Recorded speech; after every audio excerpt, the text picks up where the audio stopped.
Okay, so when a president gives a big speech, like a State of the Union address or a primetime address, there is always, and I have managed a lot of these processes, a team of young press aides frantically putting together press clips and tweets and summaries of news coverage just to show their bosses, including the president, of course, how widely and positively the speech was covered.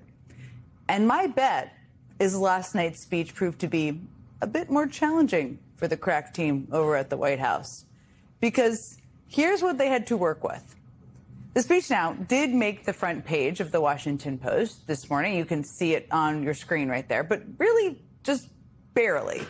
And that piece focuses on the fact that Trump didn't offer any evidence to back up his claims. And then there's the rest of the front page, which focuses on Trump's failure to renovate the Lincoln Memorial reflecting pool and about how Trump's approval rating is down in the 30s. Not exactly a framer to blast out to Trump supporters, is that front page that you see on your screen right now. The LA Times jammed a mention of Trump's speech to the bottom right corner of the front page, just saying you could go to the paper's website if you wanted more info. Hey, everyone, we didn't feel like using ink here in our newspaper, but if you feel like it, you could go hunt around the website and you might find something on there. And the front page of today's New York Times didn't mention Trump's speech at all.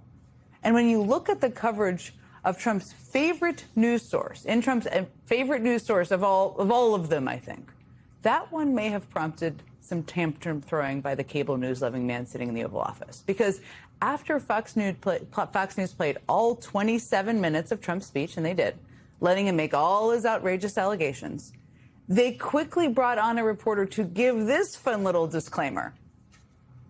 Fox News has not seen that evidence yet, is not in a position to evaluate the accuracy of the president's statements and claims at this time.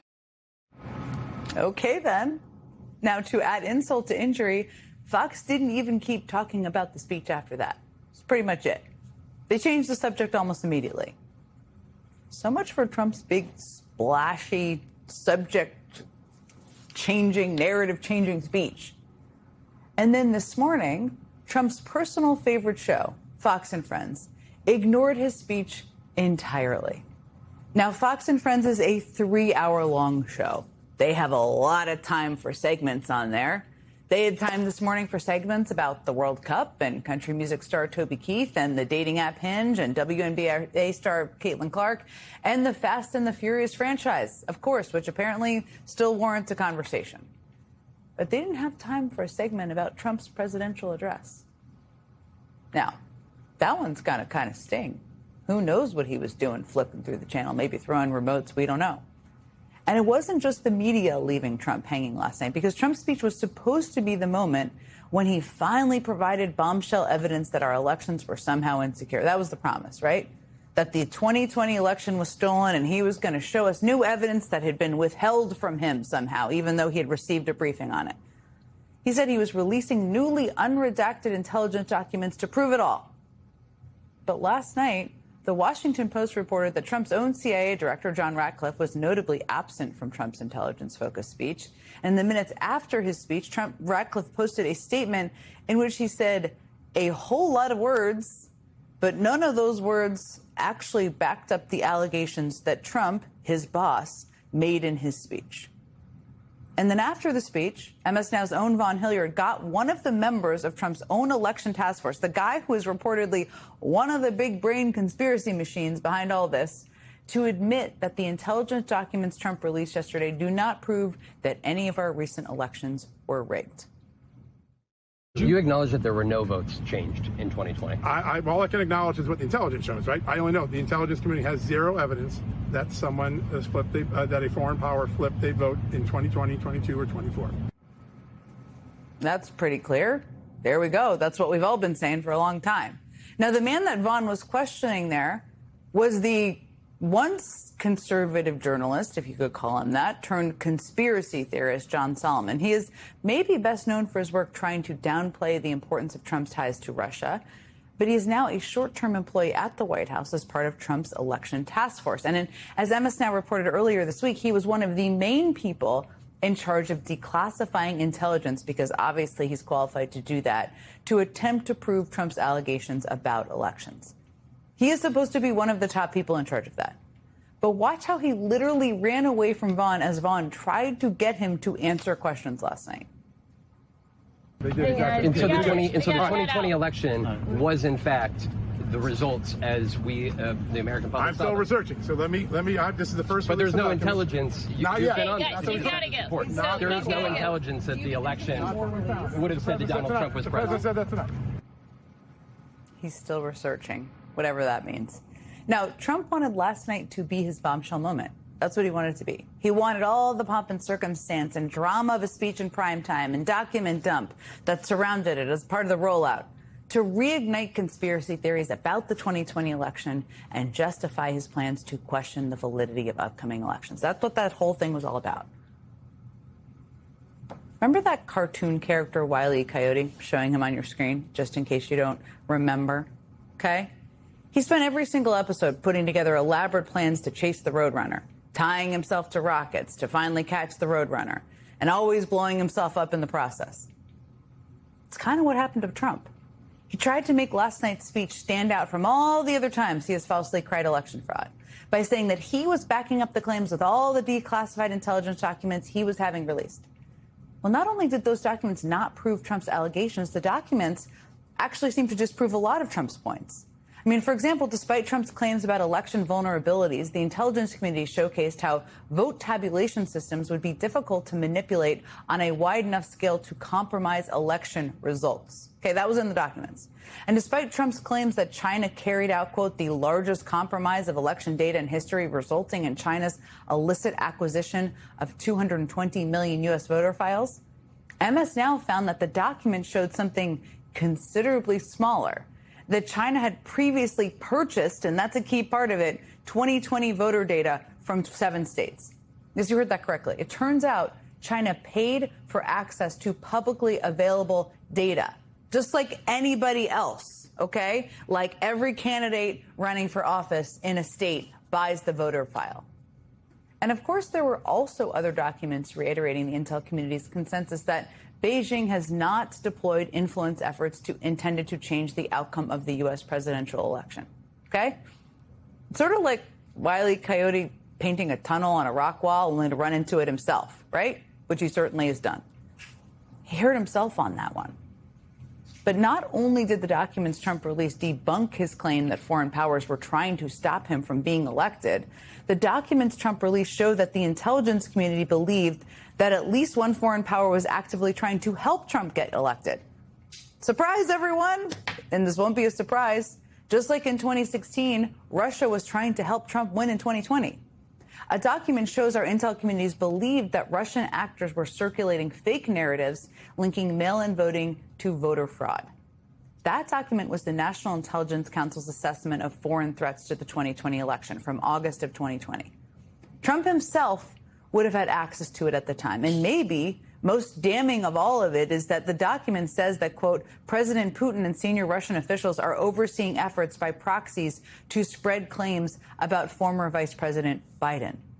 Specifically claims about President Biden's dealings with Ukraine back when he was Obama's vice president, and about individuals tied to the Ukrainian energy company Burisma.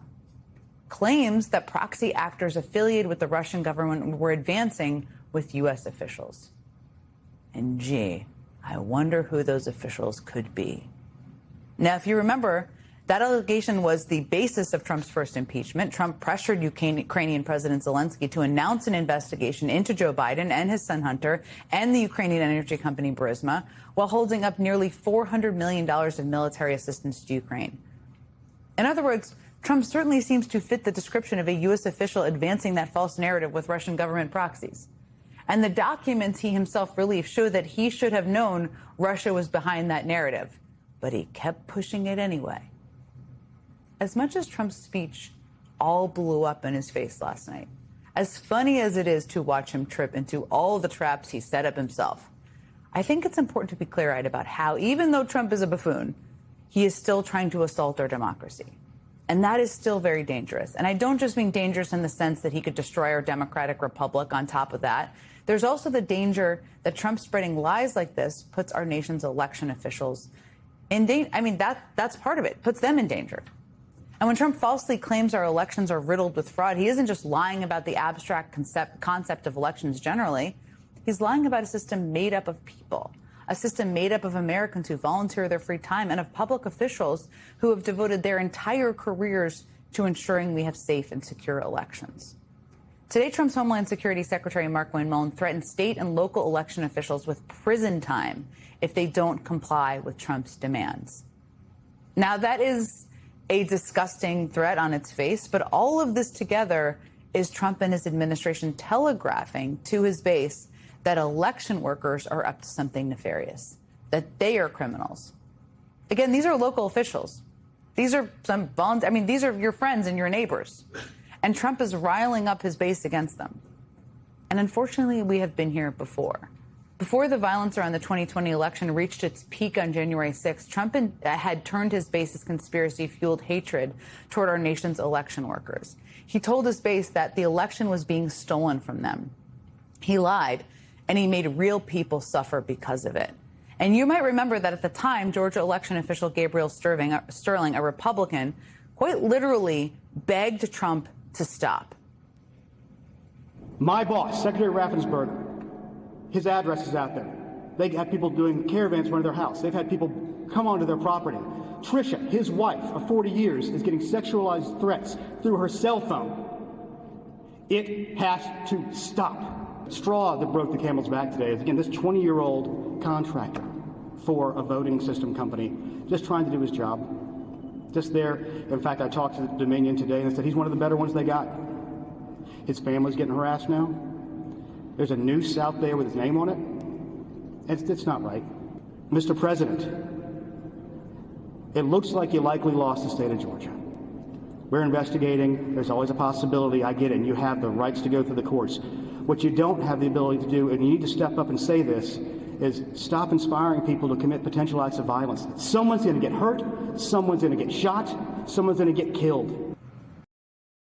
I think it comes down to the Constitution requiring, along with the statute that y'all cited, advice and consent of the Senate when you appoint someone to a position like a United States attorney.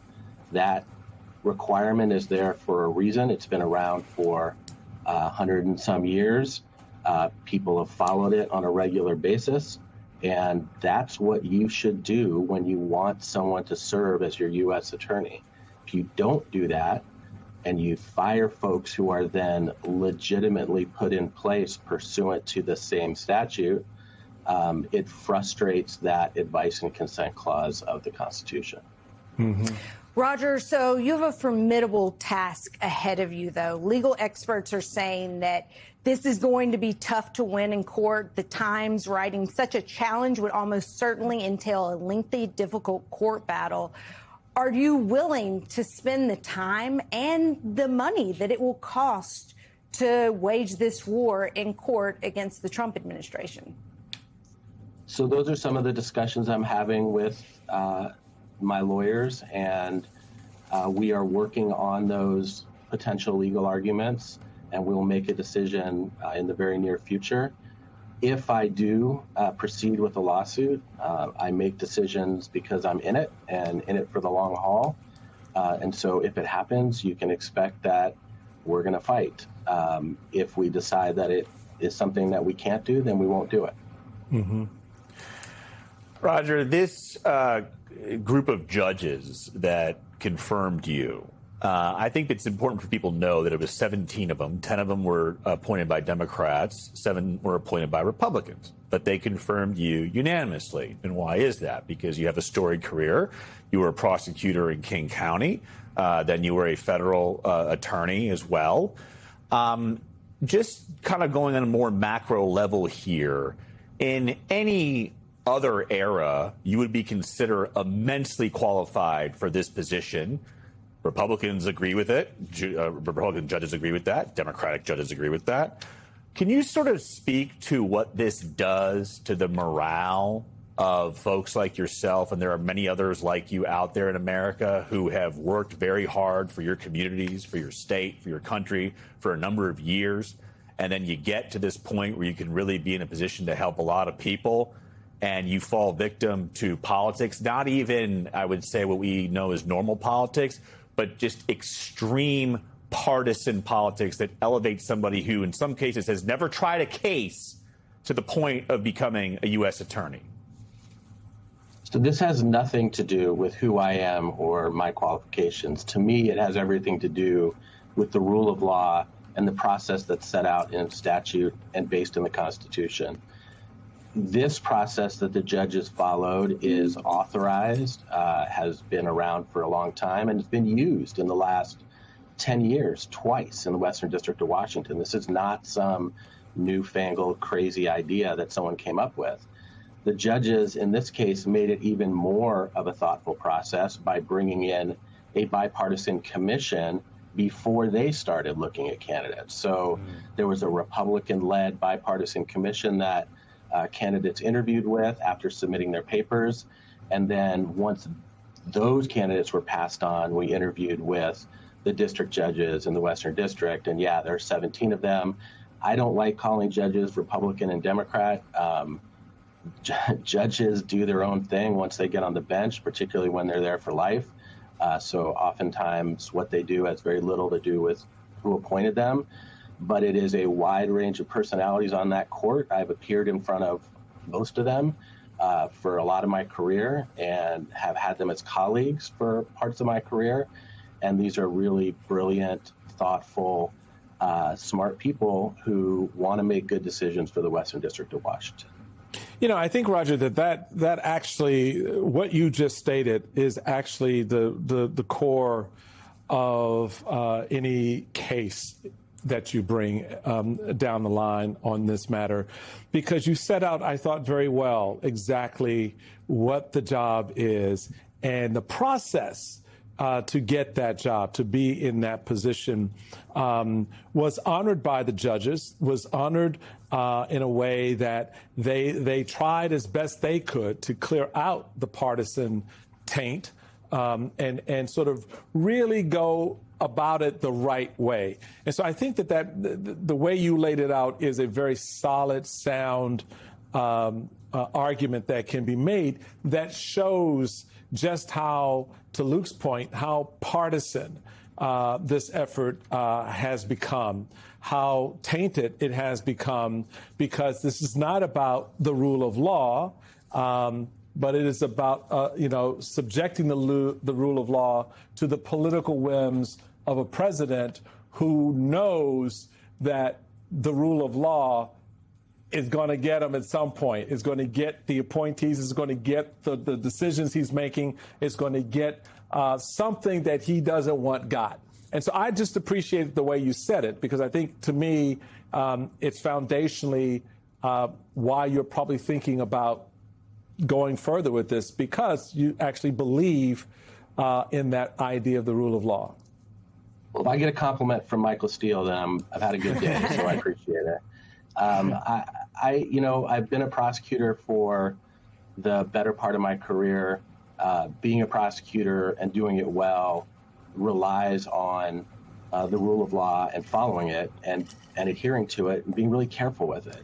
I have spent my career trying to exercise my discretion when it's given to me in a way that respects the rule of law and respects the intent of whatever congressional legislation that we're following. And so I want to continue doing that. It really is about the process here. And you can't have somebody in the U.S. Attorney's Office in the Western District who has not been put there appropriately. It's just not the way it's supposed to work. And when that happens, it puts into limbo every indictment, every subpoena, every case, and the morale of the office itself. Good evening from New York. I'm Chris Hayes. Do you remember when you were a kid growing up how sometimes in the summer, giant untamable wildfires in northern Ontario, Canada would make the air quality absolutely unbreathable across an enormous swath of the Midwest and East Coast of the United States? Remember how you couldn't leave the house without a mask and it burned your eyes and it burned your throat if you breathed it? No, I don't remember that either, because it literally never happened.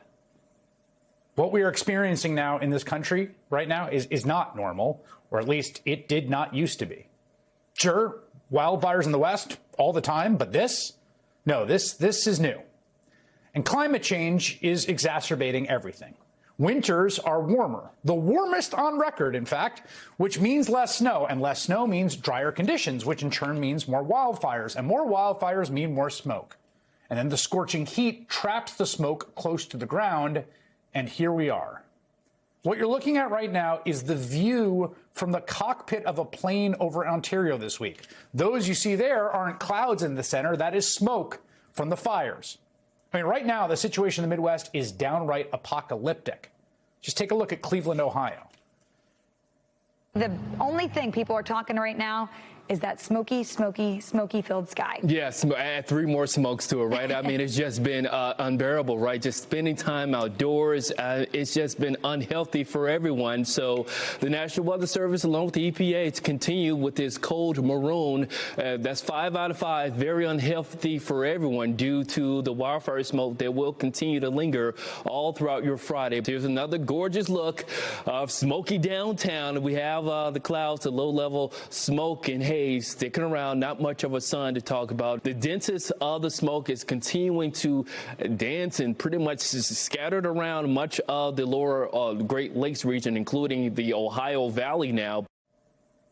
I, for one, and I imagine you didn't also know there was a code maroon, that air quality was so bad that no one could be outside. I mean, the air quality numbers are reaching levels people didn't know were possible. And the guidance for much of the Midwest, as you just heard, is stay indoors, not folks with, breathing problems or the elderly, like everyone. Look at this map. The red dots are where the air quality is considered unhealthy. Those big purple clusters are where the air quality is considered very unhealthy. And the brown dots are where the air itself is considered hazardous, as in it's not safe to go outside and breathe the air. Not just for the sick or the very young or the elderly, for everyone. If you're lucky enough to be in a part of the world not experiencing this smoke, it's difficult to convey just how awful the conditions are. And while there's some hope it could dissipate throughout the weekend, there are no guarantees. I mean, we're sort of victims here at the whim of the jet stream. This is a problem that we'll be living with, well, now probably forever. Today, Donald Trump met with the head of FIFA. The smoke was bad enough that we got reports that there were discussions about health concerns of the World Cup finals set to take place on Sunday in New York. The National Women's Soccer League already had its own game here in New York interrupted by the smoke this week. Star player Trinity Rodman had to receive oxygen, telling the New York Times, quote, "If we have to have a hydration break every 15 minutes, then we shouldn't be playing the game." Sounds like the Milwaukee Brewers are going to play tonight, but the team is letting fans swap their tickets for a different game after air quality levels in Wisconsin hit their worst levels on record yesterday. And instead, of course, of taking any action on our climate crisis, Trump and his enablers in the right-wing media have the perfect reactionary response. Blame Canada. Fox News alert, more than 800 wildfires burning across Canada right now. And the smoke isn't stopping at the border. Canada facing widespread outrage over dangerous wildfire smoke that is sweeping into the U.S. Canada's turned us all into chain smokers because apparently it's like equivalent to like ripping cigarettes if you're outside for a long duration. How do we know people don't have asthma and don't know about it? That's what I'm worried about. All right, so tell Canada, put it out. South Park said it. Blame Canada. Now, to be clear, this is not a Canada problem. This is, as people have been saying for literally decades, including yours truly here sitting in this chair, it's a global problem. The wildfires are simply not possible to contain. In many cases, they are too remote and raging too quickly and too strongly. But the Trump administration is not interested in addressing the actual problem, the problem of climate change staring all of us in the face. In fact, what they have been doing is working every single day in ways large and small to make it worse. Under the watch of Administrator Lee Zeldin, the EPA has been essentially gutted. Last year, Elon Musk and his so-called Department of Government Efficiency literally ended a key project set to debut this year that would have put new monitors on satellites with advanced ability to monitor wildfire and wildfire smoke. Seriously, they cut that out. The White House is also using billions of your taxpayer dollars to pay renewable energy companies to kill proposed wind turbines. That is, they're paying them not to produce carbon-free energy, not to make clean sources of energy that could end our reliance on fossil fuels. And at the same time, they're spending $1 billion to prop up coal, the most polluting source of energy we have, the exact opposite of what we should be doing. Donald Trump doesn't like the wind turbines. They ruined the view of his golf course. He thinks global warming is a Chinese hoax, if he thinks about it at all. I will say one thing here is that everyone else seems to understand that the climate crisis is here. It's at our door. I mean, Republicans still kind of hem and haw about it not being man-made, but a record high of Americans, a clear plurality, believe the threat is underestimated. The number of Americans who think it's exaggerated is declining precipitously. Again, because people can see with their own eyes. This didn't used to happen. It wasn't like this. Every year, I have multiple moments just in my own life when I think to myself, this is weird. It wasn't like this when I was a kid. This year was the second hottest winter on record. The first was 2 years ago. Rough estimates the most recent heat wave in Europe may have killed as many as 10,000 people in a continent where, because it's been cooler for a long time, the adoption of air conditioning is still not widespread. The heat has also caused water shortages, hundreds of wildfires, untold damages to farm harvests, and it will likely be among the coolest year that our kids ever see again. Floods. Have you been seeing what's happening in Texas? Floods that were once one in a millennia, right? In a technical way, the risk of them was 1 in 1,000 years are now commonplace. I mean, we have more than one this year in Texas. Multiple people have already been confirmed dead in the catastrophic flooding that we're seeing in that state right now. It looks like a scene out of a disaster movie. But again, this is just the sort of steady drip of the routine now as our changing climate makes extreme weather events more common, just as was predicted, just as we have known from the basic physics for decades. It's here. The problem, it's going to get worse. It's not abstract. It's not theoretical. I think most people get that. The other thing is we actually do have an opportunity to transfer rapidly to carbon-free energy that right now is growing at rates never seen before, surpassing all expectations, and literally at this moment is already ready to go and scalable. Right now. If we do that, if we do it rapidly enough, we can alter the trajectory of our future summers so that this, what you're seeing right now, what people have been experiencing, tens of millions of Americans, remains maybe a freak strange occurrence, something that happens once in a while, rather than a future in which our own kids look back at this summer and this experience as the good old days. The good old days when they were younger, when you only lost a few days every summer to the smokeouts, and not weeks or months at a time. Elections often boil down to the economy, and here is the economic report card for Trump. Growing pessimism. 61% of Americans say they see things getting worse. A whopping 2/3 say groceries are still not affordable, something that was the core of the 2024 campaign debates. It's up actually 20% since this war that Trump started. 15% of Americans say they still strongly support Trump. That's half of what it was after Trump's prior low point after January 6th. So you just think about how he's struggling to even hold the kind of red-hot base he once had. Now, Trump made this big effort to basically push his pet priorities, erase parts of American history, and that's something that in this new podcast, Barack Obama is addressing. It's so interesting to see today this contest over what is the dominant narrative of America. Mm-hmm. And, you know, you have an administration that is trying to change, you know, the plaques at national monuments, but it does speak to the power of stories. We have a republic if we can keep it. If we can keep it. The narrative, the story, the propaganda, with efforts by Donald Trump, the famous reality show PR guy, that get more and more extreme and bizarre as people are tired of the shtick. I showed you the polling. Trump's defense secretary basically ridiculed for his testosterone announcement. I'm authorizing a new screening program for testosterone deficiency for our service members, ensuring you have the right testosterone levels to operate at your absolute best.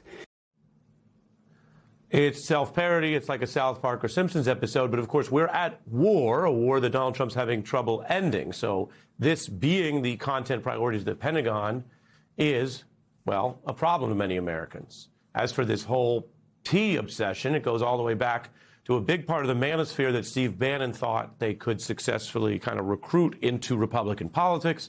If you really want to go back a ways, you have Tucker Carlson's film, The End of Men.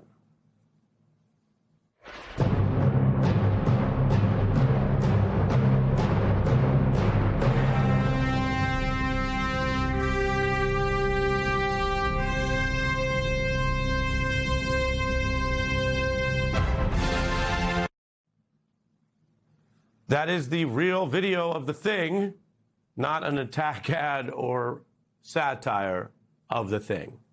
And yet the people sharing that thing's testosterone worldview are running, well, your Pentagon and a open-ended failed war in Iran. Juanita, we checked. There was no end of men. Men are still here. But I wanted to get your view on the Baroque silliness of it is matched by an open-ended war that Trump promised would be done by now, and gas prices up, and the economic backlash to the Republicans going into the midterms that I mentioned. So your thoughts? Like, Ari, all I could think about as I saw that image of that man sunning his genitalia was like, oh, so Republicans do support hormone therapy. Are they going to bring back all the trans soldiers that Donald Trump unceremoniously dismissed from the armed forces? I just want to be clear, because having testosterone injections is hormone therapy. It is gender-affirming care.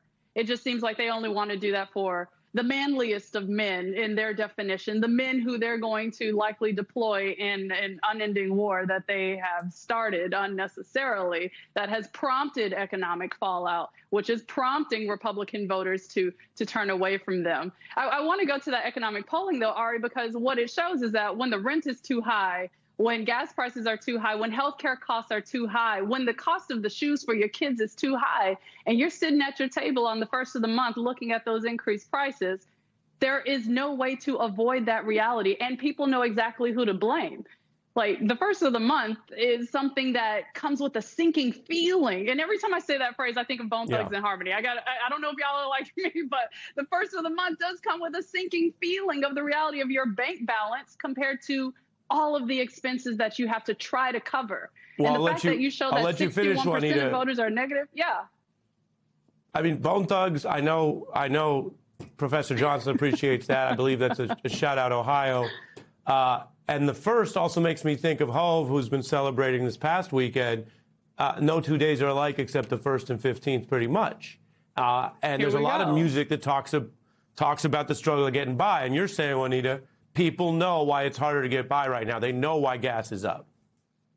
And Republican voters aren't impervious to that, Ari, and that's why you see that dramatic decline in Trump support among Republican voters. They feel it the same way as anybody else because the math isn't mathing for them in their day-to-day lives. No message, no amount of racism, no amount of transphobia or testosterone shots is going to deflect from that reality. Jason. All right, when I heard that Pete Hegseth was pushing hormone therapy or testosterone, it was Curtis Mayfield's Pusha Man, is Jay-Z talking about dope boys. One thing we know about these Republicans is that they love the grift. And so many of them, from Dr. Oz to RFK Jr. to Alex Jones, they're supplement pushers. That's what they're going to do. We're going to find out that after this testing is implemented, that there's going to be some wealthy MAGA donor who has a supplement company that's going to get some huge contract, because what they're saying right now is, well, it may not be mandatory for these soldiers to do this. They will eventually try to put pressure on them to do it. And not only does it make no sense, look, the reason that we're losing to Iran right now is not because basmati rice is healthier than Uncle Ben's, right? It's not genetics. It's called technology, strategy, and geography. And that is what's missing right now, the intelligence that we need to run these kinds of agencies, not some sort of MAGA incel nonsense. And look, the voters realize it. That's why they're unhappy. That's why Trump is giving these kinds of speech. Every single distraction you can, other than the fact that people are unhappy with the incompetence of this administration. Yeah, and then broadening even beyond sort of the hijinks of the administration, Jason, there's something larger happening. There is the current economic crisis, affordability. But there is a clear, deeper distrust and revolution against a lot of the elites in Washington, people clinging to power. We've seen elites in New York and Wall Street, the AI tech thing coming out of Silicon Valley. People can see it. People don't think AI and the plans are working for them or the labor protections are there. Interesting, because this kind of cuts multiple directions, but this chart, when you look at MAGA and a label that people would say actually makes them, on a glance, be more interested in supporting a candidate, MAGA is down to 27, below Trump. Trump is about 29, which gives him leverage in primaries, we've seen. But the label Democratic Socialist now, Jason, beats those slightly. This is a CNBC poll. That's our sister business network, Business News. What do you think about what might be a fracturing, but also reflects a kind of a populist revolt against the economic business as usual, even beyond inflation? Or this is the political scientist in me. I've been saying this for a long time.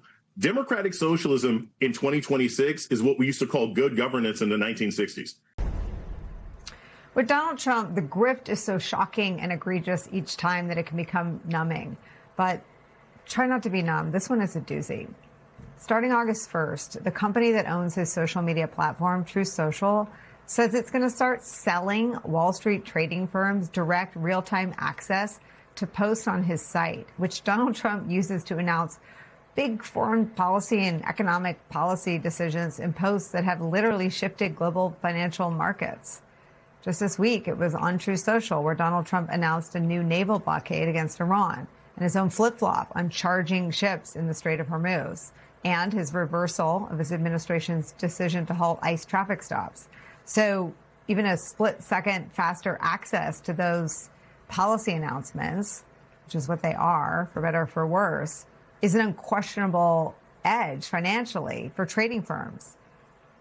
What do you think this is really about? Well, the Associated Press says this move follows, quote, similar offers of paid access on rival platforms, though with one key difference. The most popular Truth Social poster is the president himself.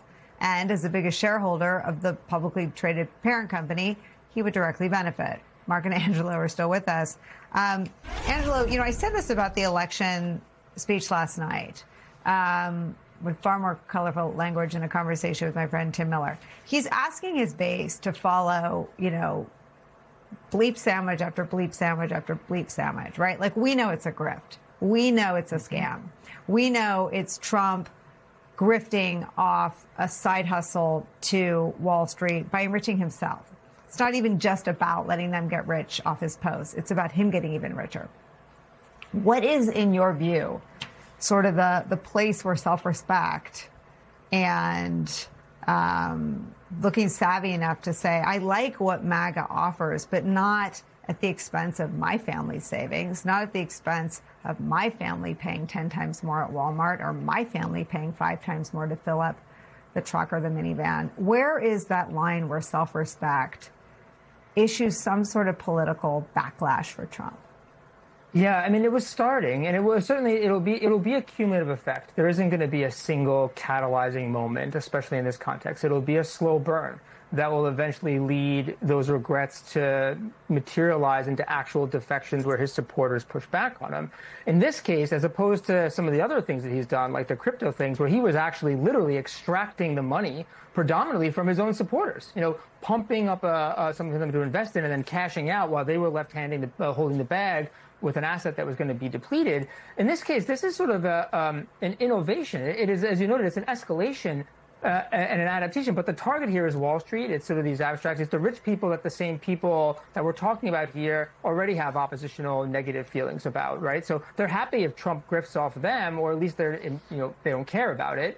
But I think the one thing that does potentially connect it was it's not just the fact that they're turning something, they used to potentially trade on this information, right? They had advanced knowledge. They would use it to potentially make some trades or make money. Now they're just turning it into a subscription service. And that's sort of the scandal. The secondary scandal that has the potential for the larger audience is that the CEO promised or suggested that there'd also be some consequences and friction for the Wall Street firms and banks that don't buy into this advance notice, that they'll make it more difficult for them to get this information. That's the real reveal, I think, that has broader implications for the larger audience, because they're turning a platform that is supposedly for his faithful, for the very people that we're talking about here.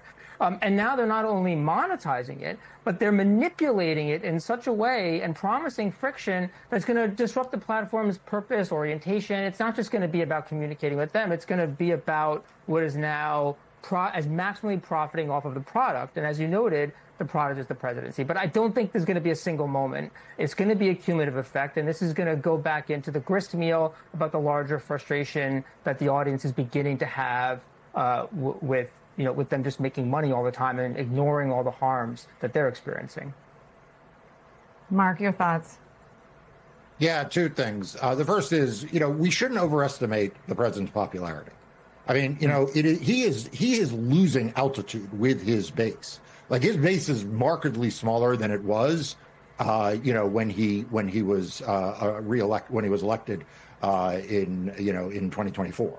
And so, he is very unpopular. That is the reason why he's doing all this stuff with the elections, because he has sort of given up trying to be popular and instead decided to just go all grift all the time. And therefore, that has brought him to have to do the voter suppression and election subversion stuff that he does. But I think the second question that I'd ask is, I mentioned the law firms earlier. We talked about the large media companies. How about some of these banks just say no? You know what? We've made lots of money. Goldman Sachs, we've made lots of money without this. JP Morgan, Jamie Dimon come out and say, you know what? We make billions of dollars without this. So we're just going to say no, because we believe that our dignity and self-respect, the thing that you and I were just talking about, Jay Clayton, I'd ask the same thing of these Wall Street titans. Have you no dignity? Have you no self-respect that you're not going to pay the president money to get his social media posts? Have you no other way to earn revenue in the stock market or the bond market or the currency markets, whatever it is? And so, I don't want to let them off the hook here, because they are powerful people who have agency, and they could just say no.